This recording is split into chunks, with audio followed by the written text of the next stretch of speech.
A Ari já fez uma apresentação minha legal, obrigado, Ari. Esse negócio de palestrar lá fora, nada. Quem quiser, só falo que o segredo de palestrar é mandar a palestra para os Call for Papers, então acho que todo mundo aqui é capaz, não tem nada disso não.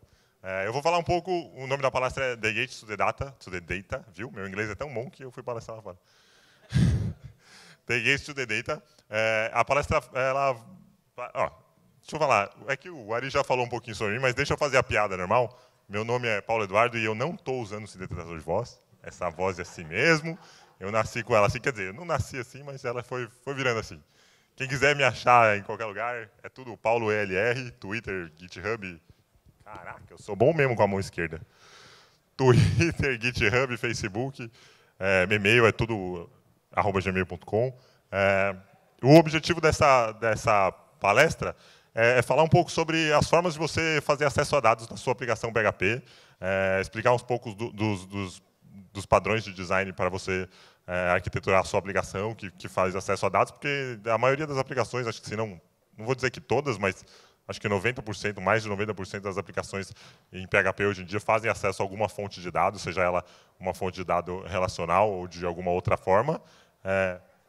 Então, esse é o objetivo dessa palestra. Falar um pouco sobre a base de tudo. No começo, quando o PHP foi criado, deixa eu vir para cá que tem o retorno desse lado. No começo, quando o PHP foi criado, a maioria dos acessos a dados era feito através dos drivers específicos de cada database. Então, você tinha driver de SQL, de MySQL, de SQLite, de Postgres, de Oracle, de MySQL Server, de Firebase, de tudo quanto é tipo de banco de dados. E essa era a forma mais comum de você acessar bancos de dados, as fontes de dados em PHP. Qual que era a vantagem dessa forma de você fazer acesso a dados? Uma das vantagens é que você conseguia acessar as funções específicas de cada vendor, de cada SGBD. Né? Se ele tinha uma procedure diferente de outro, você tinha funções e métodos para fazer cada coisa específica daquele banco de dados. Mas isso causava uma desvantagem, né? Que se você tivesse que trocar de banco, você tinha que ir lá e mexer todo o seu código, alterando tudo para trocar de banco. Então, suponha que você começou uma aplicação pequena, era um hobby seu, você fez em SQLite, que é um banco mais enxuto, mais leve, só que a sua aplicação cresceu, hoje ela atende milhões de clientes, e aí você precisa de um Oracle da vida, porque você tem muito volume de dados. Você teria que praticamente fazer sua aplicação do zero se você estivesse usando um driver específico de cada database, porque não seria simples você só trocar de um SGBD para outro. Aqui é um exemplo de MySQLi. MySQLi é a segunda versão da extensão de MySQL do PHP. A primeira, a MySQL, foi deprecada, então não usem, por favor. Ela já não tem mais suporte nenhum no PHP 7. Como é que você fazia para criar uma conexão com o MySQL, usando ela e fazer as queries que você precisa? Ali no começo, o que você tem que fazer? Você tem que instanciar um objeto MySQLi, e esse objeto recebe no construtor dele mesmo os dados de conexão. Ali o endereço do servidor, o IP dele, o seu usuário, a sua senha, o nome do banco de dados e a porta de conexão, geralmente é 3306, no MySQL esse parâmetro é opcional. Aí você verificava se não tinha nenhum erro, se tivesse um erro, você exibia o erro para o usuário, fazia alguma coisa, ou não, melhor não exibir o erro para o usuário, mas fazer alguma coisa, informar o usuário que aconteceu algum problema. E aqui eu estou mostrando simplesmente o erro cru, mas o ideal é que você fale, aconteceu um problema, por favor, tente novamente mais tarde, não mostre o erro para ele, porque esse erro pode dar várias dicas de como invadir sua aplicação, por exemplo, pode ter falha de segurança. Aí eu estou exibindo aqui informações sobre o host, e estou fazendo uma query simples SQL, estou selecionando tudo, front tests, ordenado pelo ID de forma ascendente, e aí eu estou iterando sobre esses resultados e exibindo na tela o ID de cada um desses registros da tabela teste. Então, era bem simples, só que você vê que aqui você está misturando query language, né, script SQL, dentro da sua aplicação PHP, então você tinha essa mistura de PHP com SQL, e isso que fazia com que fosse difícil de você migrar de um banco para o outro, porque essa linguagem, apesar de existir um padrão, ela não é 100% padronizada. Então, pode mudar um pouco alguma coisa de um banco para outro, e você tendo que acabar indo lá em todos os arquivos que fazem conexão com os dados e mudando tudo. Aí, para resolver esse problema, surgiu a PDO. PDO é a extensão de PHP que faz a abstração dessa camada de acesso a dados. Ela é uma interface comum entre todos os bancos de dados. E com ela você consegue, através de uma interface totalmente orientada a objetos, acessar a maioria dos SGBDs do mercado. Tudo que os SGBDs precisam é ter um driver para PDO, e acho que todos os maiores têm. E se você estiver usando um banco de dados que é desconhecido, que é novo, e ele ainda não tiver esse driver para PHP, você pode criar o driver também. É só implementar a interface, todos os métodos da interface. Então, você acaba transformando aquela desvantagem dos drivers de banco de dados específicos numa vantagem, né? Agora você pode trocar de banco de dados fácil, porque você tem uma interface comum, você pode começar a sua aplicação hoje com um banco mais simples, e à medida que ela for crescendo e trocando. A desvantagem é que isso causa um pequeno overhead na sua aplicação, você vai ter uma camada a mais dali, entre a sua aplicação e os dados. Isso pode resultar em uma ligeira alteração de performance. Isso se você, mas tunando isso, fazendo de forma legal, pensando bem na performance do seu site, isso daí acaba nem sendo perceptível. Aqui é um exemplo de PDO, né?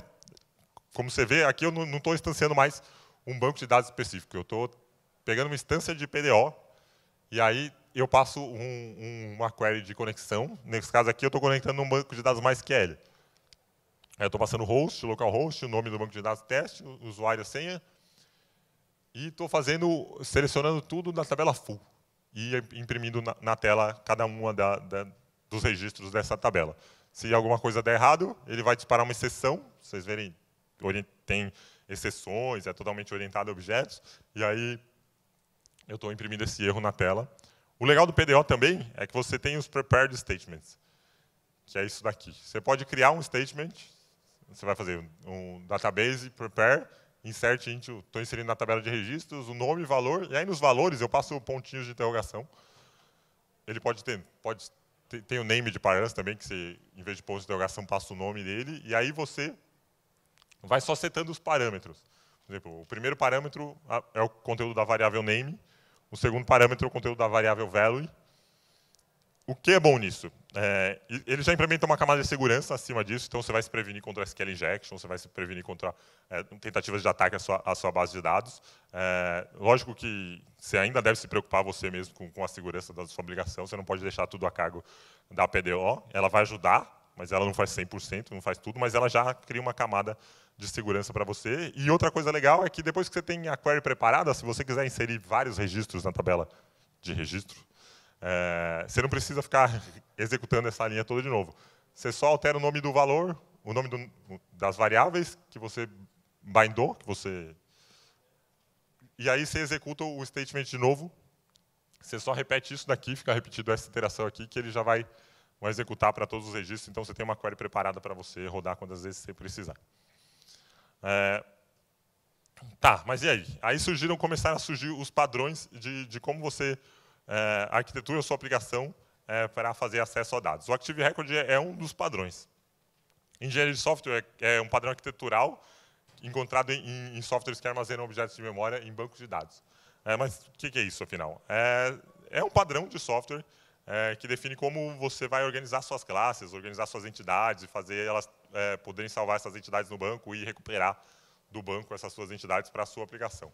Exemplos de Active Record no mercado, você tem o Eloquent do Laravel, a galera de Laravel usa bastante. Você tem o Propel também, que é também uma outra biblioteca independente que você pode utilizar em qualquer aplicação. Ele implementa o padrão Active Record também. E aqui é um exemplo de Active Record, né? Você tem a sua entidade de usuário, e aí essa entidade de usuário, por exemplo, tem nome, tem e-mail do usuário, tem a senha dele, tem a empresa que ele trabalha. E aí, no final, você criou todo esse usuário, setou todas as informações dele, e no final você dá um save. Você vai ter um método save nessa sua entidade.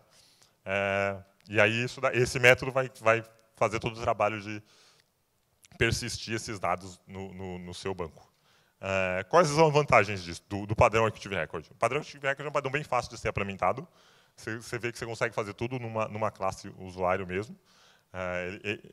Ele vai poder se salvar, essa mesma classe consegue recuperar os registros do banco e fazer todo essa ida e volta entre banco de dados e objetos em memória na sua aplicação. As vantagens é que é fácil, você consegue tudo aí, e mais uma desvantagem é que aí novamente, você acoplou a sua camada de negócios à sua camada de infraestrutura. Então, a sua entidade agora, ela tem conhecimento da forma como ela deve ser armazenada no banco. Então, se um dia você tiver que mudar de padrão, ou usar, por exemplo, você está usando o Eloquent, vai querer mudar para Propel ou vice-versa, você vai ter que ir lá alterar em todas as suas entidades a forma como ela salva no banco, como ela recupera os dados do banco, como ela altera os resultados do banco. Então, a desvantagem é esse acoplamento mais forte entre a camada de negócio e a camada de infraestrutura. Um outro padrão de mercado é o Data Mapper. O Data Mapper é uma alternativa ao Active Record e ela também faz basicamente a mesma coisa, só que de forma diferente. Ela faz essa interface entre o seu banco de dados e a sua aplicação, realiza transferência bidirecional e persistência de dados. Geralmente, na maioria dos casos, um banco de dados relacional, mas você tem tentativas aí de trazer o padrão ORM para bancos de dados não relacionais. O próprio Doctrine tem um ODM que tem suas similaridades com o ORM. E ele faz essa transferência dos dados na sua infraestrutura para a sua camada de negócios. O maior exemplo de biblioteca que implementa o padrão Data Mapper hoje no mercado é o Doctrine. E, novamente, aqui, um exemplo de como um ORM é implementado. Aqui eu tenho a mesma entidade de usuário. Ela tem o nome de usuário dele, o nome dele, a empresa dele. Só que ela não tem mais conhecimento sobre como se persistir no banco de dados. Quem tem esse conhecimento é o Entity Manager, o gerenciador de entidades. Ele vai ter esse conhecimento, e aí você vai passar, por exemplo, você tem um método persist dele, e esse método persist vai receber aquela entidade como parâmetro, e ele já vai saber exatamente o que ele vai fazer com aquela entidade. Ele sabe em que tabela que ele tem que salvar, ele sabe em que coluna cada um daqueles dados tem que ser salvos. Então, isso desacopla a sua camada de infraestrutura da sua camada de negócio. Essa é a vantagem de um Data Mapper. Fica tudo separado, fica tudo bem organizado, e se um dia você tiver que mexer, praticamente, nesse caso aqui, você teria que, sei lá, dar um composer install na biblioteca nova que você quiser. Ops, volta. Cadê? Onde eu estou? Para onde eu fui? Aqui. Você praticamente vai, sei lá, dar um alias para esse Entity Manager, vai estar salvo numa variável. Em vez de você salvar o Entity Manager do Doctrine, você salva o Entity Manager de outra biblioteca na mesma variável, e tudo vai se resolver para você. Você trocou de biblioteca de Data Mapper facilmente, sem ter que mexer em cada uma das suas entidades. A desvantagem é que, novamente, você tem mais uma camada em cima da sua aplicação. Você tem o Entity Manager, e ele vai ter um overhead, novamente, dessa camada extra. Mas também não é nada tão grave assim. Agora vamos falar um pouco de Doctrine. Doctrine, como eu disse, é uma das principais ferramentas de Data Mapper do mercado. Ele começou com o Active Record na versão 1.0, lá em 2008. Ele começou com o Active Record, e com o lançamento da versão 2.0, eles migraram a biblioteca para implementar o padrão Data Mapper em vez do Active Record. O criador dela é esse cara aí, com nome legível. Se alguém conseguir ler isso, fala aí, porque eu não vou nem tentar. Atualmente ele está na versão 2.5.4, ou talvez 2.5.5. Eles lançam versão toda semana. Então, em 2011 foi lançada a versão 2.1, em 2012 a versão 2.3. Em 2013 é 2.4, a gente está na versão 2.5. A versão 3.0 do framework já está aí, no forno. Tem uma galera bacana trabalhando nela. O Marco, que estava aí apresentando o Keynote, é um dos core maintainers do Doctrine. Estava aí ontem, está aí hoje também, mas hoje não tem palestra. Então, se vocês tiverem alguma pergunta no final da palestra, vocês perguntam para ele. Não, mentira, pode perguntar que eu tento responder. Oi? Bom, vou falar mais alguns números. Esse é o gráfico de pesquisas por termo Doctrine no Google. Mais ou menos aqui, neste espaço de tempo, ali, ó, 2009, vocês verem lá atrás, É mais ou menos o lançamento da versão 2.0, vocês vão ver no próximo slide, quando ele passar, e se não passar dois de uma vez. Aqui, que é mais ou menos o lançamento da versão 2.0 do framework, vocês vão ver que enquanto ele era um Active Record, ele tinha uma popularidade mais ou menos, mas na versão 2.0 teve um ganho bem legal de popularidade. Foi quando a galera começou a usar. Até hoje ele é bem popular, isso daqui é, sei lá, não é porcentagem, é número de milhões de pesquisas por dia no Google, uma parada assim. Então, ele é bastante popular. E ele tem alguns componentes. O primeiro deles é o debol. O que é o debol? Eu costumo dizer que o debol é a abstração da abstração da abstração. Por quê? Você tem o driver específico de banco de dados, que já é uma abstração do banco de dados, implementado em PHP. Você tem a PDO, que é uma abstração do driver específico de banco de dados, e você tem o debol, que é uma abstração da PDO. Então, é a abstração em cima da abstração. Ele faz basicamente o que a PDO faz, só que um pouco melhor, um pouco mais fácil. Ele implementa uma camada de abstração, que você vai ter todos os bancos de dados para poder usar eles da mesma forma, ter uma interface comum. Mas só que ele faz isso de uma forma mais fluente, mais fácil de usar. Então, essa é uma vantagem dele. A desvantagem é que você tem a abstração, da abstração, da abstração, da abstração, e é mais uma camada em cima da outra camada. Se você for colocando tantas camadas assim, daqui a pouco sua aplicação, que demorava 1 microsegundo para rodar, ela roda em 10 segundos. Mas ele tem também ferramentas de cache, que vão melhorar bastante isso. Ele tem ferramentas de performance. Ele tem se você olhar a documentação do Debol na página do Doctrine, ele tem uma seção específica para performance, que vai explicar tudo como você deixar sua aplicação voando. E talvez você até consiga fazer, acho que sim. Você consegue fazer ela até ficar mais rápido que se você estiver usando os drivers específicos de banco de dados direto, por causa de cache, de todas essas coisas que ele implementa. Como é que funciona o Debol? Ele tem o Query Builder, e aí você tem os métodos lá, por exemplo, select, from, groupar. Então, você vai fazer um select. Você está selecionando a data do último login como data da tabela de usuários, agrupada pela data do último login. Ou seja, você está pegando todos os usuários que se logaram, agrupando todos os usuários que se logaram pela última vez em determinadas datas. E aí você vai conseguir ver quanto de usuários você está perdendo, se a sua aplicação está perdendo. Se a maioria dos usuários tem uma data de last login recente, é porque sua aplicação está indo bem. Senão, se eles estão abandonando sua aplicação. E aí, da mesma forma, se você for fazer um insert, você tem o Query Builder, aí você vai inserir na tabela de usuários os valores, o name e a senha dele, e aqui, novamente, você tem o bind params, né? Você consegue bindar os parâmetros com um pontinho de interrogação, e aí você vai setar eles aqui, da mesma forma que você fazia na PDO, na primeira posição, na posição 0, você passa o nome de usuário, e na posição número 1, a senha dele. Então, vocês podem ver que é basicamente a mesma coisa que a PDO faz, só que ela é mais fluente, é uma interface mais fácil de usar, mais fácil de ler. Você consegue entender melhor o que está escrito aqui. Um outro componente do Doctrine é o ORM de fato. O Doctrine ORM é um Object Relational Mapper, ou seja, um ORM para PHP 5.4+. A próxima versão provavelmente não vai ter mais suporte para PHP 5.4. Eles devem dropar algumas versões aí de PHP do suporte. E ele promove transparência na persistência de objetos PHP usando o padrão datamapper, que é aquele padrão que eu expliquei agora há pouco. Desde o núcleo dele, ele foi concebido como um datamapper desde a versão 2.0 para frente, desde o seu core.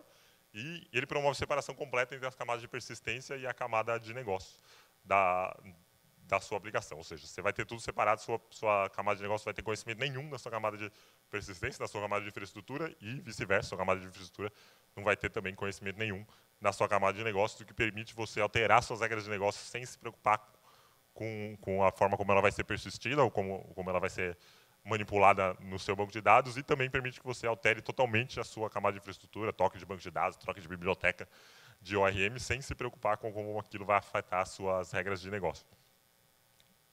Essas são basicamente as vantagens do Doctrine ORM. E também, novamente, a desvantagem é que ela é mais uma camada em cima de tudo, e ela começa, e à medida que essas camadas são utilizadas, você vai gerando também uma curva de aprendizado maior. Quando você chegar nesse nível aqui, você já vai ter que no começo você precisava só saber como funcionava um SQL, agora você precisa saber como funciona o SQL, como funciona um BDO, como funciona o Query Builder e como mapear todas as entidades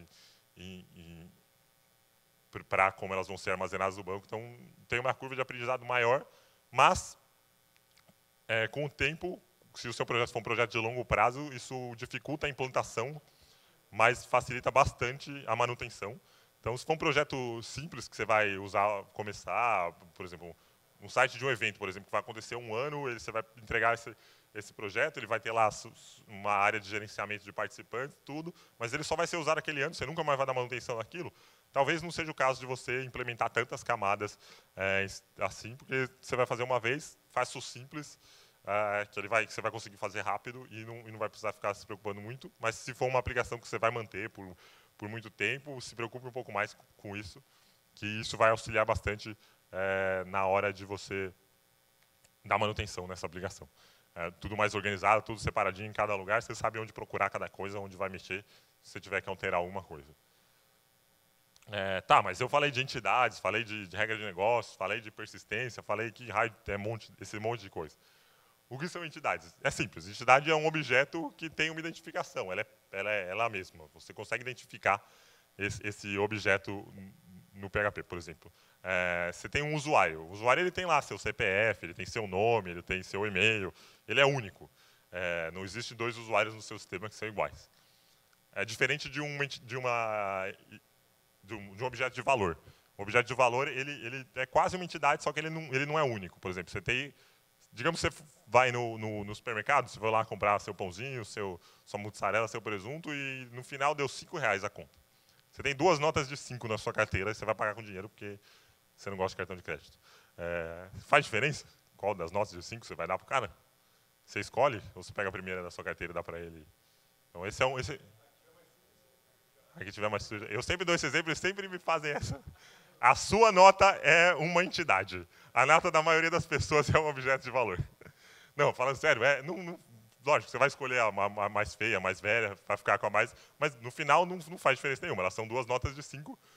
O único cara que se importa com a diferença entre as 2 notas de 5 é o Banco Central. Para ele, se eu estiver desenvolvendo um sistema do Banco Central, provavelmente você vai mapear a sua nota de 5 como entidade e não como objeto de valor, porque ela vai ter o número de série dela e essa vai ser a identificação dela. Mas duvido que alguém aqui olhe o número de série da nota antes de entregar para o cara. Então, se você estiver desenvolvendo um sistema para padaria lá, na sua padaria, a nota de 5, o valor, o dinheiro, é um objeto de valor e não uma entidade, mas o seu cliente, ele tem nome, ele vai ter talvez um plano de fidelidade lá, então ele é uma entidade, ele vai ter a sua identificação e tudo. Essa é a diferença básica entre entidade e objeto de valor. Aqui é um exemplo de entidade. Aqui eu tenho uma entidade de artigos. Suponhamos que você desenvolveu o maior veículo de notícias do país agora, você está milionário, já passou todos os grandes canais de TV aí. Então, você tem a sua entidade de artigos. Você tem vários artigos nesse portal de notícias. Esses artigos vão ter uma identificação, para você conseguir diferenciar um do outro. Eles vão ter o autor do artigo, quem foi o cara que escreveu. Eles vão ter o conteúdo do artigo, o texto em si, e eles podem ter vários comentários. Você liberou para as pessoas ir lá e fazer piada do seu artigo, que nem acontece nos sites da internet, ou para falar coisa séria também. Então, ele tem os comentários, e aí você vai ter os getters e setters de todas essas propriedades. Uma coisa importante aqui é que a entidade não é só getter e setter. Ela pode ter regra de negócio. Você não está simplesmente armazenando dados lá. Talvez você tenha... Você pode, por exemplo, armazenar nessa entidade. Como que ela vai ser exibida? Ela vai ser a primeira exibida lá na capa do seu portal de notícias? E por que ela vai ser exibida lá? Porque ela foi a mais acessada? Então, você pode ter toda essa regra de negócio aí na sua entidade. Qual que é a posição dela? É uma propriedade dela. Qual que é a posição dela no meu site? Só que essa posição não é alguém que vai lá e seta no sistema de administrador. Ela é calculada de alguma forma pelo número de visualizações, ou pelo rating, as pessoas vão lá e clicam na estrelinha, ou pelo número de comentários, ou por uma junção de todas essas coisas. Então, sim, você pode ter regra de negócio na sua entidade. Ela não é simplesmente uma coleção de getters e setters que você vai só setar propriedades manualmente nela. Mas, basicamente, é isso aí, uma entidade. Essa daqui não tem nenhuma, mas, por exemplo, eu poderia ter um slug, aquele título que fica na URL da sua página, e esse slug poderia ser gerado a partir do nome do artigo. Eu acabei de descobrir que meu artigo não tem nome. Enfim, ele deveria ter um nome, e aí você poderia gerar o slug a partir desse nome também, seria uma regra de negócio. O que você faz? Substitui espaço por underline? É uma regra de negócio simples, mas não deixa de ser uma regra de negócio. E aí você tem os entity mappers. Como é que você fala para o seu data mapper, para o seu ORM, como essas entidades vão ser mapeadas, vão ser persistidas no seu banco de dados? Você tem que mapear todas essas entidades. E como é que você faz isso? No Doctrine, você tem 2,5 formas de fazer isso. A primeira delas e a mais utilizada, eu acho, sem nenhum critério científico, essa afirmação, é o Annotation Mapper. E como é que ele funciona? Você simplesmente vai anotar todas as suas entidades com comentários docblocks, dizendo que a coluna de ID é uma coluna do tipo inteiro, que minha mensagem é uma entidade, que tem um ID que é do tipo inteiro, que tem um texto que é de 140 caracteres e que foi postada numa data que é do tipo date time e eu acabei de desenvolver o Twitter. As vantagens de usar o Annotation Mapper é que ele é fácil de usar, você tem a sua entidade, você vai conseguir mapear tudo nessa mesma entidade e você está acoplando, uma desvantagem é que você está acoplando a sua entidade com a sua camada de infraestrutura novamente, dizendo de que tipo são os dados na sua camada de persistência. Mas é fácil, bem mais compacto, é simples de usar, por isso que a maioria das pessoas usam, acredito. Uma outra forma é o XML Mapper, que você mapeia suas entidades com XML. Você faz a mesma coisa, você define cada propriedade fica de cada tipo, qual que é o field dele, só que aqui você tem que passar, você cria um nó, entidade, que vai ter tudo isso. A vantagem do XML Mapper é que está separado, você vai ter um arquivo XML com o mapeamento, você vai ter a sua entidade livre de todas essas informações, e o XML ainda tem outras vantagens, ele tem uma estrutura mais rígida, então ele tem o XSD, que você pode baixar do site do Doctrine, por exemplo, no caso do Doctrine, e ele vai te ajudar com autocomplete de código, ele vai te ajudar a formatar melhor o código, ele vai te dizer se tiver alguma coisa errada, coisa que as annotations normalmente não tem. Você até consegue com plugins em IDS, mas normalmente elas não têm. A desvantagem é que é XML, ele é verboso, ele tem um monte de aspas, sinal de maior, sinal de menor, você tem que escrever um monte de coisa para conseguir simplesmente definir uma coisa simples. E a outra coisa, eu vou pular, porque YAML ninguém gosta dele mesmo, é o YAML, esta bosta aí, que vai ser removida na versão 3.0, então nem dê atenção para ela. Graças ao Kobut, nosso cara aqui, amiguinho de Santa Catarina, fundador do PHPST, ele está trabalhando hoje no core do Doctrine também, ele está ajudando bastante na documentação e ele está ajudando a tirar essa desgraça. Esta desgraça de dentro do framework. Por que o YAML não é tão bom assim? O YAML é uma outra forma de você documentar as coisas, mas se você errar um espaço aqui, ele vai quebrar e toda a sua aplicação vai para o espaço.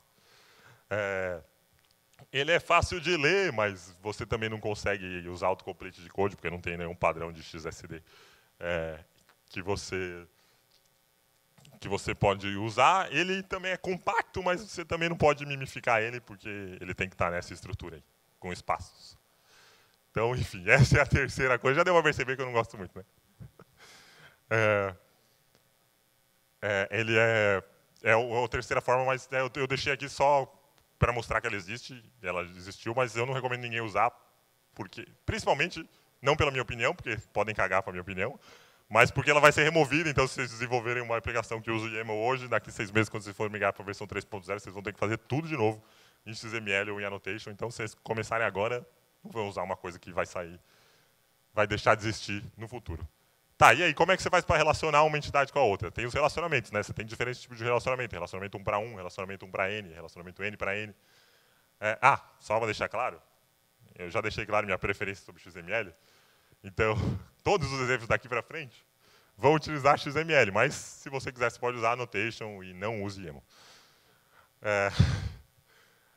É simples. Você tem aqui uma tabela de entrega e uma entrega tem Não, você tem uma tabela de produto e um produto pode ser entregue várias vezes. Ele tem vários, você tem vários produtos em estoque naquele igual, então ele pode ser entregue várias vezes. Então você vai relacionar a tabela de produto com a tabela de entrega. É simples, você vai pegar a sua entidade de produto. Ah, não, é um produto, pode ter uma entrega só. Então você vai relacionar a sua entidade de produtos, é uma relação 1 para 1. Cada produto vai ser entregue uma vez, e aí você está dizendo que você relaciona elas pela ID de entrega e o ID do produto, o ID de entrega na tabela de produtos e o ID mesmo na tabela de shipping, entrega. E aí na sua entidade você vai ter lá um get shipping, um set shipping, não é type, está errado, que vai receber uma entidade do tipo shipping e vai setar nessa propriedade. Então você vai conseguir relacionar o produto com a entrega. Então você vai saber que produto foi entregue, quando ele foi entregue, para quem ele foi entregue, quem recebeu e tudo isso. E aí o outro relacionamento é um relacionamento de 1 para muitos.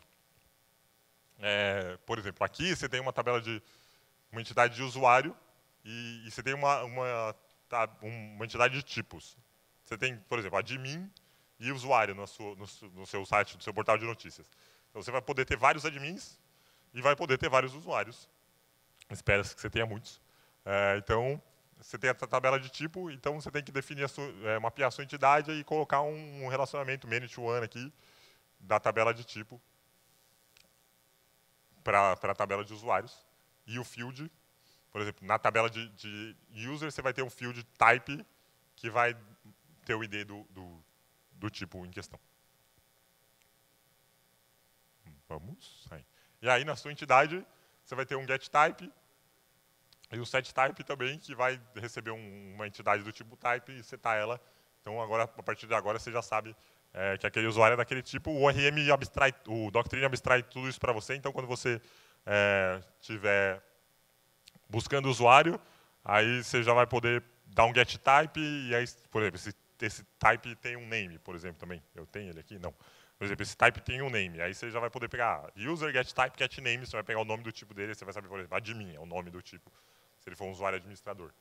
E aí você tem um relacionamento many muito para muitos. O relacionamento muito para muitos é um pouco mais complexo. Quem lembra da aulinha de mapear tabelinhas no banco de dados, colocar o quadradinho aqui, o quadradinho ali, você lembra que quando você tem um relacionamento muito para muitos, você tem que criar uma coluna intermediária entre elas, é a join table, para você poder definir esse relacionamento entre elas. No Doctrine é a mesma coisa, você vai ter que mapear essa join table aqui. Então você tem a tabela de usuários, nesse caso a gente tem usuários e grupos. Um usuário pode participar de muitos grupos, e um grupo pode ter muitos usuários, senão não é um grupo. E aí você cria essa tabela de referência, user groups, e aí você vai dizer que a coluna user ID da tabela user groups vai referenciar a ID da tabela de usuário, e a group ID da tabela de user groups vai referenciar a ID da tabela de grupos. Aí você fez essa relação. É basicamente a mesma coisa, na sua entidade você vai ter entidade de usuários e entidade de grupos, e aí você só tem que definir que o grupos é um array. Aqui, neste caso, eu estou usando array collection. Array collection é um objeto do Doctrine mesmo. Ele facilita bastante o uso de coleções. Ele tem métodos para você adicionar, remover registros específicos dessa coleção. Mas ele causa um acoplamento entre a sua aplicação e o ORM específico, o Doctrine, no caso. Se você não quiser usar, você não precisa. Aí você tem separação completa das coisas mesmo. Você pode usar um array normal, só que aí você vai ter que, quando você for manipular ela, você vai ter que manipular como se fosse um array mesmo, e é um pouco mais difícil. Mas é possível. Tá, e aí? O que junta tudo isso é o repository pattern. O que é um repository pattern? Ele é responsável pela mediação entre o domínio e a camada de mapeamento de dados, atuando como uma coleção de memória do objeto de domínio. A vantagem disso é que você separa tudo, você vai ter uma camada que só vai ficar responsável por fazer aquela transição, trazer do banco para a memória, levar da memória para o banco.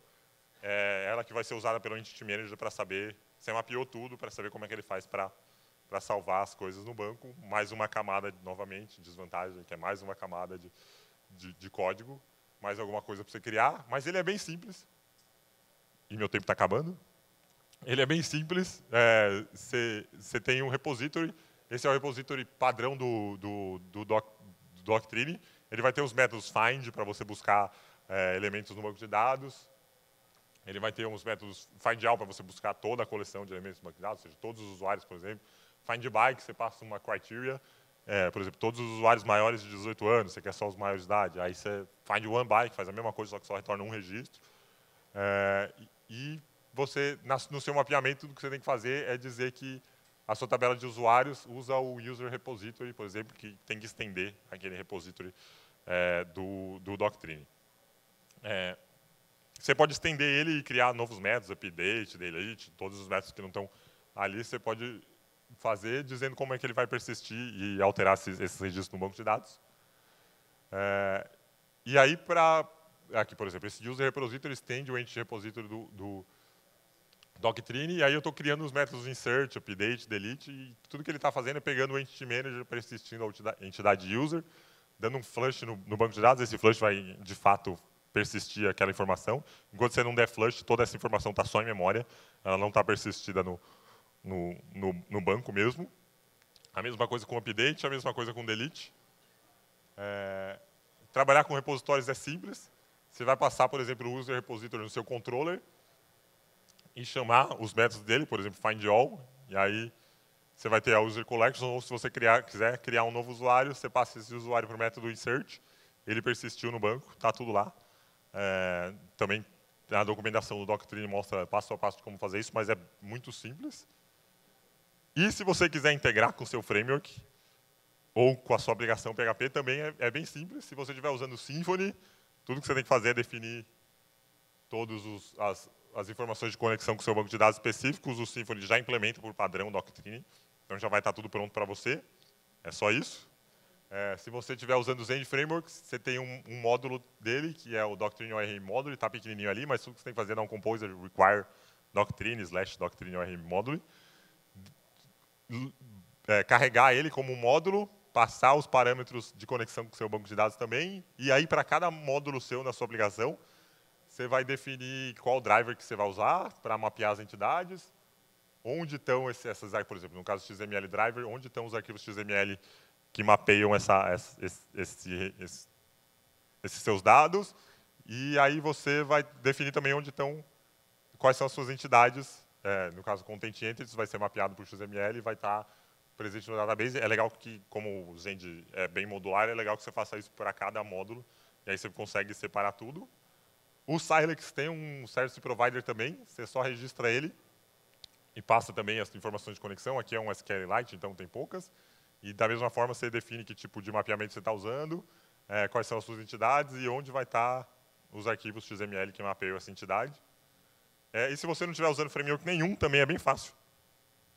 Você vai instalar com o Composer o Doctrine ORM, vai carregar do autoload do Composer mesmo, vai setar o path dos mappings, onde vão estar os seus arquivos XML. Esses devmode é uma variável que define se você está... Acabou meu tempo. Rapidinho. Que define se você está, e aí você passa as informações de conexão também, cria o Entity Manager, aí a partir desse Entity Manager, essa variável você registra em algum lugar, no seu DIC, depende se injecta o seu container, e pode usar. E se você quiser usar a ferramenta de CLI, você registra ela também, dá um create helper set. Ele tem várias ferramentas de linha de comando que você pode utilizar. O Ari já está de pé, é isso, dúvidas, não tem tempo. Salva de palmas para o Paulo, por favor. Obrigado.